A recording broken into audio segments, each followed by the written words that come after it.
Gentlemen, thank all of you for opening your statements. Please enter now into a conversation with one another. General Eisenhower, you spoke of the necessity of a vast arms industry conjoined with an immense military establishment. And you hope that statesmen can balance that with democracy and freedom. As I mentioned in my opening statement, that I too feared for our government due to the strength and defiance of corporations. And that was in 1816.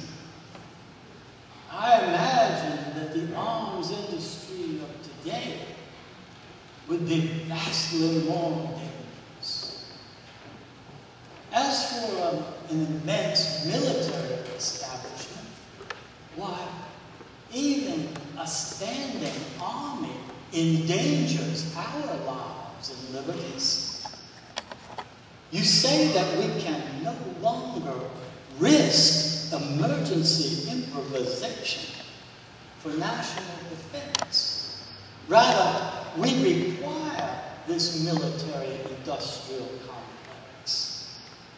Well, I see that our resources will be exhausted whenever a speck of war appears on the horizon, rather than being reserved for our real needs. Gentlemen,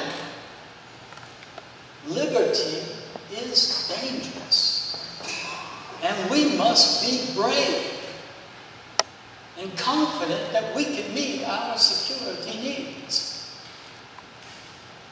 Dr. Franklin said it well.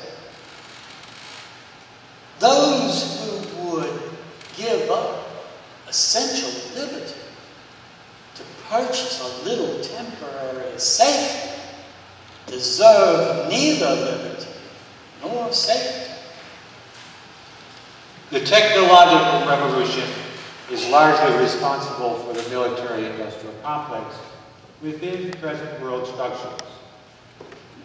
On the other hand, I hate war as only a soldier who has lived it can, only as one who has seen its brutality, its futility, its stupidity. And like President Jefferson, I recognize the waste of war, that every gun that is made, every warship launched, every rocket fired signifies in the final sense a theft from those who hunger and are unfed, from those who are cold and not clothed. This world in arms is not spending money alone. It is spending the sweat of its laborers, the genius of its scientists, the hopes of its children. This is not a way of life at all, in any true sense. It is under the cloud of threatening war, it is humanity hanging from a cross of iron. I felt that connection. A few years ago, there was a shining moment in the struggle against poverty. It seemed as if there was a real promise of hope for the poor, black and white, through the poverty program. Then came the build-up in Vietnam, and I watched the program broken and eviscerated as if it were some idle plaything of a society gone mad on war. And I knew that America would never invest the necessary funds or energies in rehabilitation of its poor so long as Vietnam continued to draw men and skills and money like some demonic, destructive suction tube. So I was increasingly compelled to see the war as an enemy of the poor and to attack it as such. All men know that war is a losing game for both sides. It is the greatest scourge of mankind. Not only robs the present, but the future generation.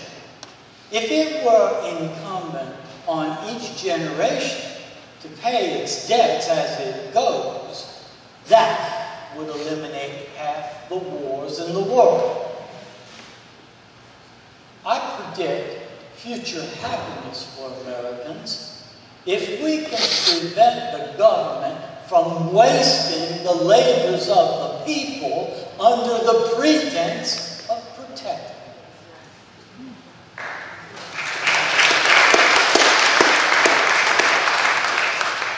Gentlemen, we will not build a peaceful world by following a negative path. It is not enough to say we must not wage war. It is necessary to love peace and sacrifice for it. President Eisenhower, what is your peace plan? I think there are a few clear precepts which should govern the conduct of world affairs. First, no people on earth can be held as a people to be enemy. For all humanity shares a common hunger for peace and fellowship and justice. Second, no nation's security and well-being can be lastingly achieved in isolation, but only in effective cooperation with fellow nations. Third, any nation's right to form a government and an economic system of its own choosing is inalienable.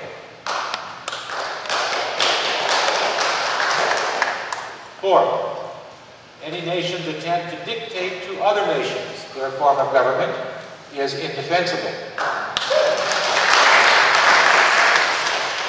And fifth, a nation's hope of lasting peace cannot be firmly based upon any racing armaments, but rather upon just relations and honest understanding with all other nations. I believe that these principles define a way toward true peace. I shake my head because I agree with your principles, but did your administration live by them? Didn't you treat the communists as enemies? Didn't you try to isolate them? Did you allow Vietnam to choose its government or its economic system? Did you restrict the armaments trade? I believe those principles would have led to true peace, but the Soviet government held a vastly different vision of the future. In the world of its design, security was to be found not in mutual trust and mutual aid, but in force, huge armies, subversion, and rule of neighbor nations. The goal was power superiority at all costs. Security was to be sought in denying it to all others. The result has been tragic for the world, and for the Soviet Union, it has also been ironic.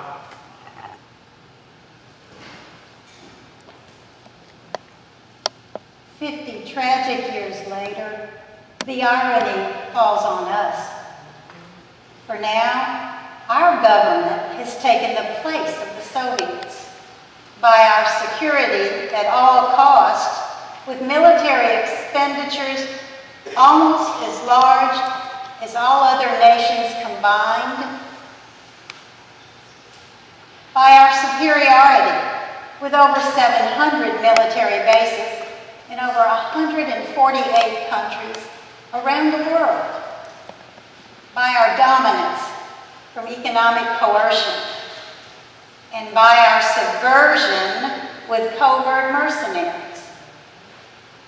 President Eisenhower, America has become the new Soviet Union. President Jefferson, America has become the new British Empire. Gentlemen, we cannot achieve peaceful ends by violent means. We need a new method to resolve our conflicts. Nonviolent resistance is a new political dynamic pioneered by Mohandas Gandhi to attain independence from Great Britain and used in the civil rights movement here in America.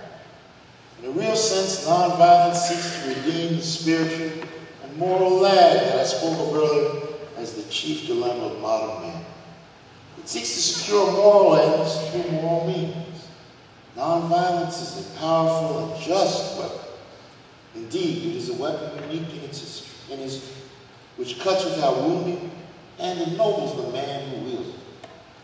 Nonviolent resistors can summarize their message in the following simple terms. We will take direct action against injustice, despite the failure of governmental and other official agencies to act first. We will not obey unjust laws or submit to unjust practices. We will do this peacefully, openly, cheerfully, because our aim is to persuade. We adopt the means of nonviolence because our end is a community at peace with itself. We will try to persuade with our words, but if our words fail, we will try to persuade with our acts. We will always be willing to talk and seek fair compromise, but we are ready to suffer when necessary and even risk our lives to become witnesses to truth as we see.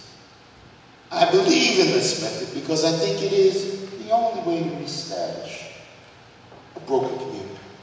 It is the method which seeks to implement the just law by appealing to the conscience of the great, decent majority who through blindness, fear, pride, and irrationality have allowed their consciences to sleep.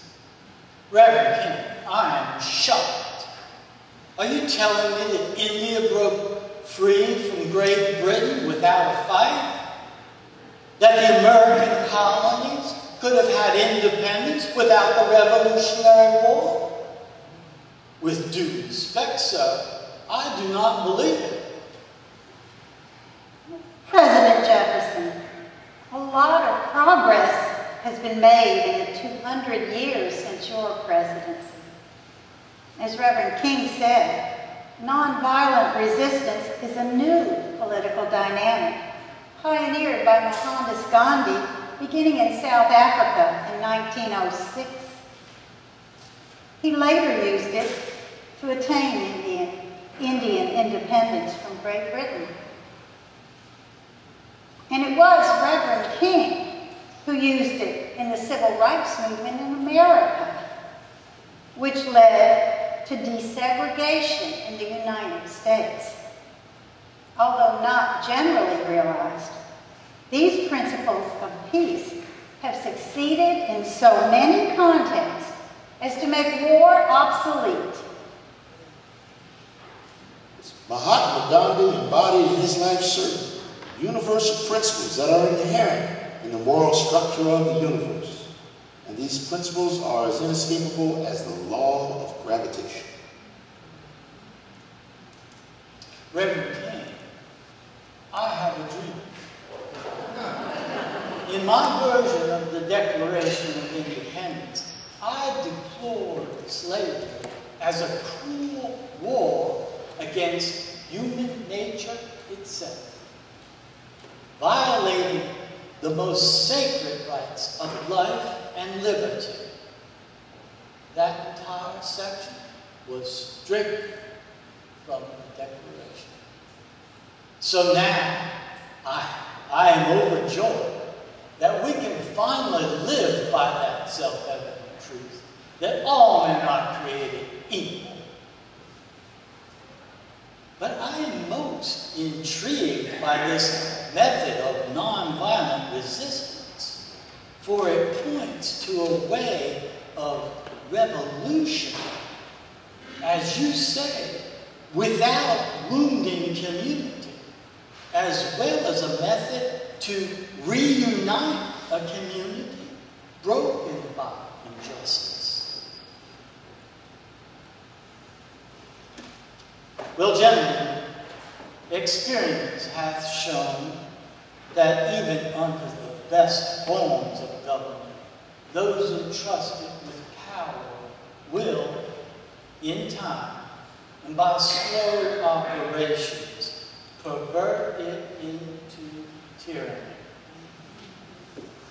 And when the majority, the law of the majority, ceases to be acknowledged, there government ends, and the law of the strongest takes its place, and life and property belong to he who can take it. Whenever any form of government becomes destructive of life, liberty, or the pursuit of happiness, it is the right of the people to alter or to abolish it and to institute new government. President Jefferson, in 1945, the country of Vietnam began their Declaration of Independence by quoting yours. All men are created equal. They are endowed by their Creator with certain inalienable rights. Among these are life, liberty, and the pursuit of happiness. Our country ended up going to war with Vietnam. This shows that our nation is taking the role of those who make peaceful revolution impossible by refusing to give up the privileges and the pleasures that come from the immense profits of overseas investment. I am convinced that if we are to get on the right side of the world revolution, we as a nation must undergo a radical revolution of values. We must rapidly begin to shift from a thing-oriented society to a person-oriented society. When machines and computers, profit motives, and property rights are considered more important than people, the giant triplets of racism, extreme materialism, and militarism are incapable of being conquered. Our only hope today lies in our ability to recapture the revolutionary spirit and go out into a sometimes hostile world, declaring eternal hostility to poverty, racism, and militarism. With this powerful commitment, we shall boldly challenge the status quo and unjust law. As for militarism, if men can develop weapons that are so terrifying as to make the thought of global war include almost a sentence for suicide, you would think that man's intelligence and his comprehension would include also his ability to find peaceful solutions. The hunger for peace is too great, the hour of history too late, for any government to mock men's hopes with mere words and promises and gestures. I like to believe that people, in the long run, are going to do more to promote peace than our governments. Indeed, I think that people want peace so much that one of these days, governments had better get out of their way and let them have it.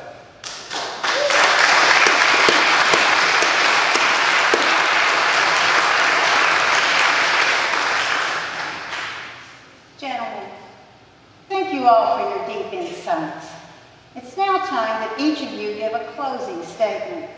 First, President Jefferson, then Reverend King, and then ending with President Eisenhower.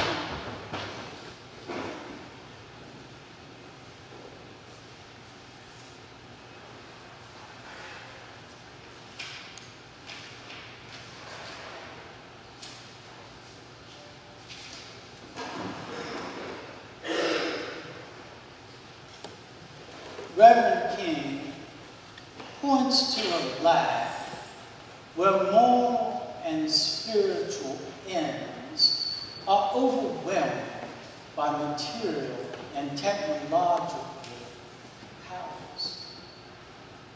I believe that it was the consolidation of religious powers that caused that life. For it was but a short time that elapsed after the death of that great reformer of the Jewish religion, when his principles were departed from by those who claimed to be his special servants. And they perverted those principles into an engine for enslaving mankind. That the purest system of morals ever before taught to man were adulterated and sophisticated by artificial means into a mere contrivance to filch wealth and power to themselves. And when rational men would not swallow their impious heresies, the religious aristocracy, in order to shove it down their throats, raised the hue and cry of infidelity.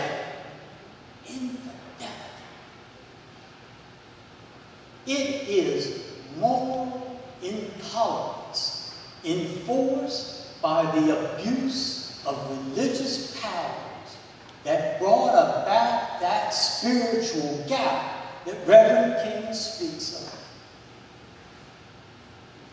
For the religious aristocracy is the greatest obstacle to the advancement of the true teachings of Jesus, and do in fact constitute the true Antichrist.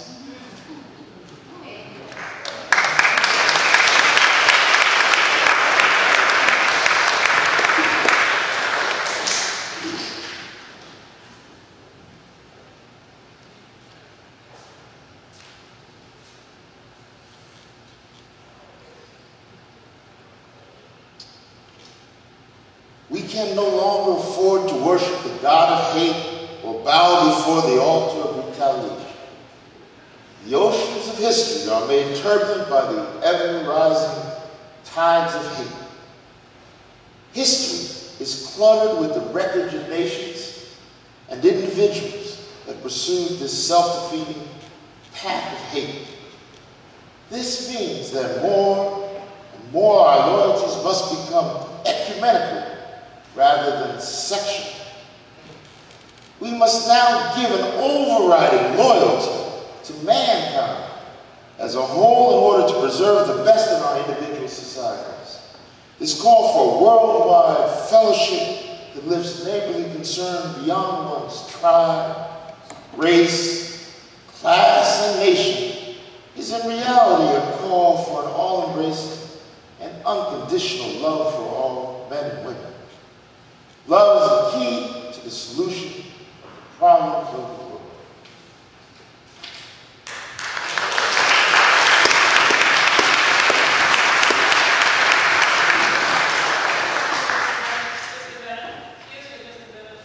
Does anyone have a Ford Focus parked in the alley immediately next to this building? Belongs to David. Belongs to David. He works here. Ford, sorry.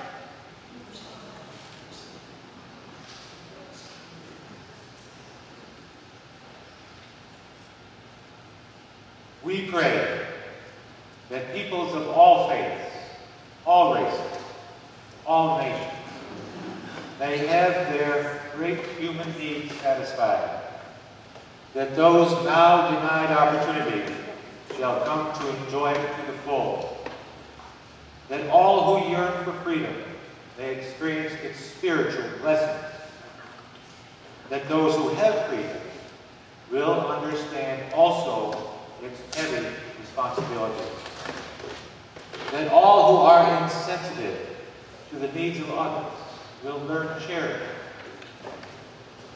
that the scourges of poverty, disease, and ignorance will be made to disappear from the earth, and that in the goodness of time, all peoples will come to live together in a peace guaranteed by the binding force of mutual respect and love.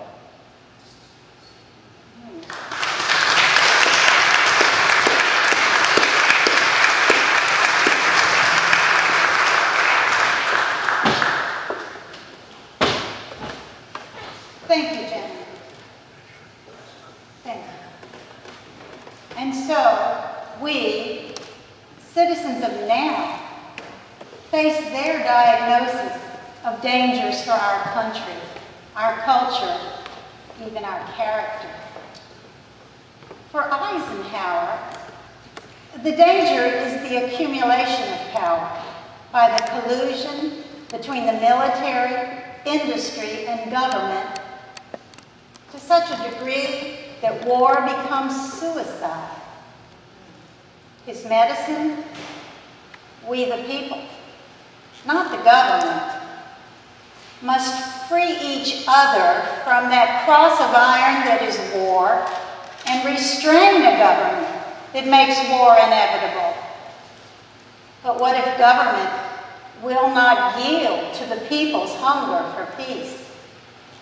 Eisenhower warns, the government had better get out of the way and let the people have peace. For Jefferson, the danger is the accumulation of power in government and religion. His medicine, a revolution of institutions that keeps pace with our progress of knowledge and protects human rights for everyone. Worldwide revolutions to share power and constrain its abuses. For King, the danger is that our consciences are deluded by fear and extreme materialism into believing that violence is the best way to settle conflicts. His medicine, to save the soul of America, we need a revolution of values with a wisdom that we depend on each other, with a justice that rejects profits at the expense of human needs, and with an all-embracing and unconditional love for humanity. And so, citizens of the world, are we to be paralyzed by fear and let these festering dangers threaten the entire world? Or will we follow Reverend King's lead and use the powerful force of nonviolence and recapture the revolutionary spirit and go out into a sometimes hostile world declaring eternal resistance to poverty, racism, and materialism, and boldly challenge the status quo and the unjust morals? It's our choice. The cross of iron that is war or peace, guaranteed by the binding force of unconditional respect and love. Thank you, John.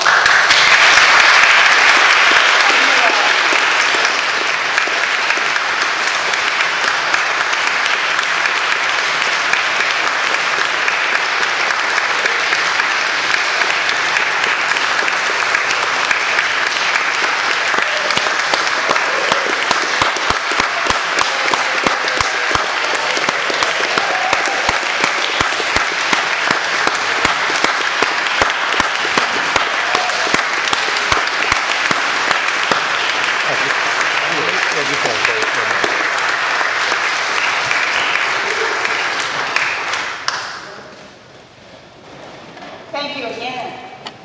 Playing Reverend Martin Luther King, we have Benjamin Davis.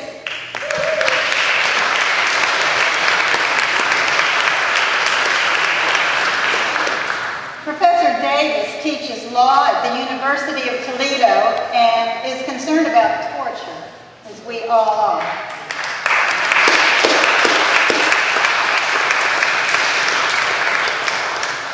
Tomorrow morning, Professor Davis will present what war does to law. Playing Eisenhower, we have John Hewitt.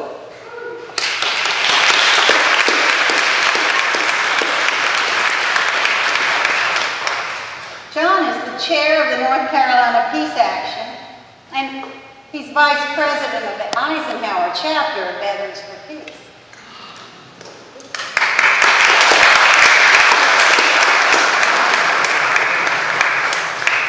John is also one of the principal organizers of this conference.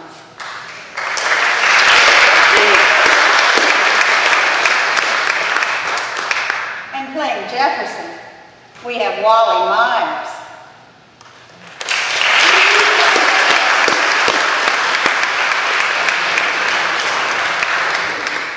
Wally is the president of the Eisenhower chapter, and he wrote the script and directed this play.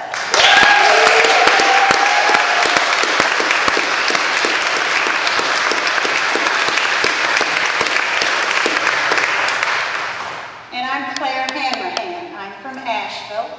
I'm an organizer with the New South Network of War Resistors.